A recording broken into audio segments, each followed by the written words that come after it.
కేంద్ర ప్రభుత్వం ఒకప్పుడు ఆ పథకానికని, ఈ పథకానికని డబ్బులు రాష్ట్ర ప్రభుత్వాలకిస్తే వీళ్ళు దాన్ని దడి మళ్లించేసేసి తినేసేయడం లేపోతే ఏదో చేసామని చెప్పుకోవడం చేసేవాడు. కానీ మోడీ సర్కార్ మాత్రం పర్ఫెక్ట్ ప్లానింగ్‌తో ముందుకెళ్తోంది.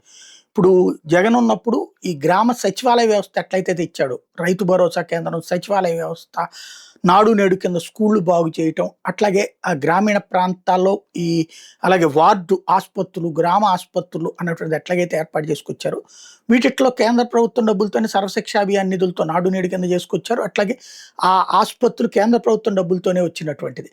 రైతు భరోసా కేంద్రాలకు కేంద్ర ప్రభుత్వం వాటా ఉంది.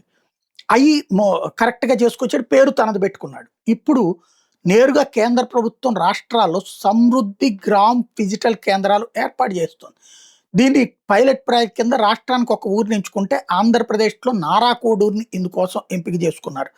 ఇందులో విద్యా నైపుణ్యం, స్మార్ట్ తరగతి గదులు, ఏఆర్, వీఆర్ ఆధారిత అభ్యాసం, డిజిటల్ నైపుణ్యం అందులో నేర్పుతారు. ఇవి గాకుండా ఐఓటీ ఆధారిత నేల పరీక్ష, డ్రోన్ సహకారం, స్మార్ట్ ఇరిగేషన్ వ్యవస్థలు అందులోనే ఏర్పాటు చేస్తారు.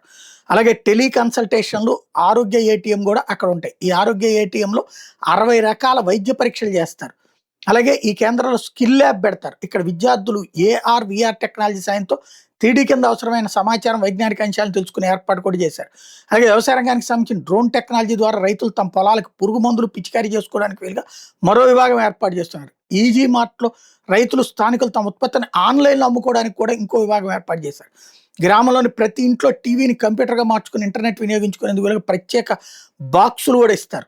అలాగే OSDC, digital marketing, digital banking చెల్లింపులు, గ్రామీణ నెట్వర్క్, పబ్లిక్ వైఫై, హాట్‌స్పాట్లతో భారత్ నెట్, ఎఫ్‌టిటిహెచ్‌ని కూడా బలోపేతం చేస్తున్నారు. గ్రామీణ ప్రాంతాలకి అన్ని సేవలు ఒక్క చోటే అందేటటువంటి ఒక అద్భుతమైనటువంటి ఆలోచన నాడు జగన్ చేస్తే నేడు మోడీ దేశవ్యాప్తంగా చేస్తున్నారు. పైలట్ ప్రాజెక్ట్ అయితే నారా కోడూరుని ఎంపిక చేశారు.